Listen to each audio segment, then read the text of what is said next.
as you said, the CFTC is the one filing this suit in Chicago today, both against Binance, which is the largest crypto exchange in the world, and its CEO, CZ. The largest cryptocurrency exchange in the world, Binance, has just been caught. CZ Binance, the founder, has just been charged because as of today, the CFTC sues Binance and CZ over willful evasion of U.S. laws, as well as unregistered crypto derivatives products. The regulator is saying that Binance shirked its obligations by not properly registering with it. The CFTC alleges that Binance offered unregistered crypto derivatives products and directed U.S. customers to evade compliance controls through the use of VPNs. The CFTC is basically saying that Binance is allowing and encouraging its users to use things like VPNs to get outside of U.S. jurisdiction, and that Binance hasn't properly registered. Carl mentioned the filing. Let me read you a portion of it because it is very fascinating. They say that Binance's reliance on a maze of corporate entities to operate the Binance platform is deliberate. It is designed to obscure the ownership, control, and location of the Binance platform. Guys, that adds Dow, that's CZ, the CEO of Binance, answers to no one but himself. Certainly doesn't answer to the U.S. regulators because Binance isn't located here. The U.S. operations makes up a very small portion of its business. If you hold cryptocurrency, this affects you. And by the way, CZ of Binance has responded. I'll share with you his statement. But very quickly, what are the details? The lawsuit, filed in the U.S. District Court of Illinois on Monday, alleges, number one, that Binance operated a derivatives trading operation in the U.S. They offered trades for cryptocurrencies, including Bitcoin, Ethereum, Litecoin, Tether, and BUSD, which the suit referred to as commodities. So I like that this lawsuit called Bitcoin a commodity and Ethereum and Litecoin commodities, not securities. That's interesting. But they say, hey, you operated a derivative exchange in the United States, so you obviously have to register, which you never did. The suit also alleges that the company, under CZ's leadership, directed its employees to spoof their location through the use of virtual private networks, VPNs. So not just the customers of the exchange, but also Binance employees were using VPNs to get around certain regulation. On top of that, they're also charging Binance with not implementing Know Your Customer or anti-money laundering processes and having a poor anti-evasion program. And by the way, they don't just make the statement. They actually back these allegations up with internal chats. I'll share with you some direct messages from their chief compliance officer of Binance. Of course, alleged. All these are just allegations thus far, essentially saying that Binance directed US customers to use a VPN, in so many words. And in a direct quote from the lawsuit, Binance has instructed U.S. customers to evade such controls by using VPNs to conceal their true location. VPN used by customers to access and trade on the Binance platform has been an open secret, and Binance has consistently been aware of and encouraged the use of VPNs by U.S. customers. I think having regulation, having clarity, regulatory clarity is very important for the industry to continue to grow. So I think having that is very important. And the final thing I'll share with you before we get to CZ, before we get to the latest Michael Saylor news, some of these alleged internal chats from Binance are wild.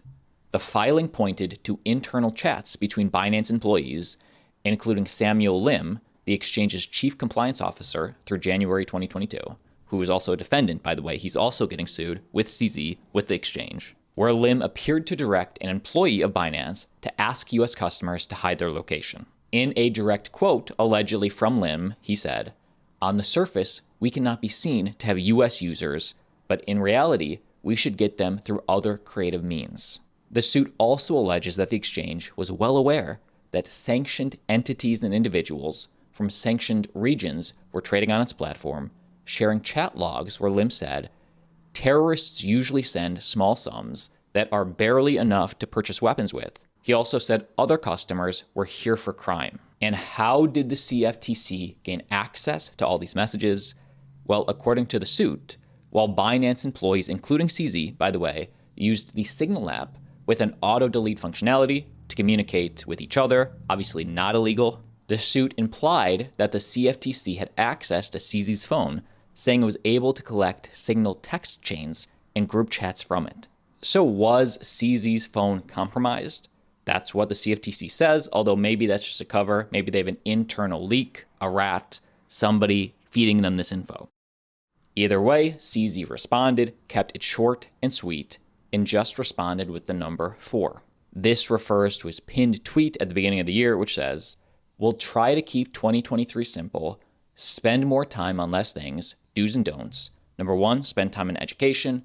2, compliance. 3, product and service. And 4, ignore FUD, fake news, attacks, etc.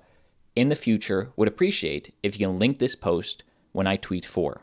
Now, the Michael Saylor news today might be even bigger news, but my opinion on all this, what's happening with Binance, we knew this was going to happen. CZ knew something like this was going to happen. You can't become the biggest crypto exchange in the world globally by trading volume without making a few enemies of regulators. Binance is building products, financial products, where you don't need the traditional system. And obviously, the traditional system regulators have an issue with that. Best case scenario would be they just get with a heavy, heavy fine. Binance has the money. I'm sure they'd gladly pay it off to brush this past them. Worst case scenario would be CZ or other higher-ups go to jail. Of course, to do that, you have to find them, and nobody knows quite where these individuals are. Binance has no headquarters. I care to explain at CZ at Binance.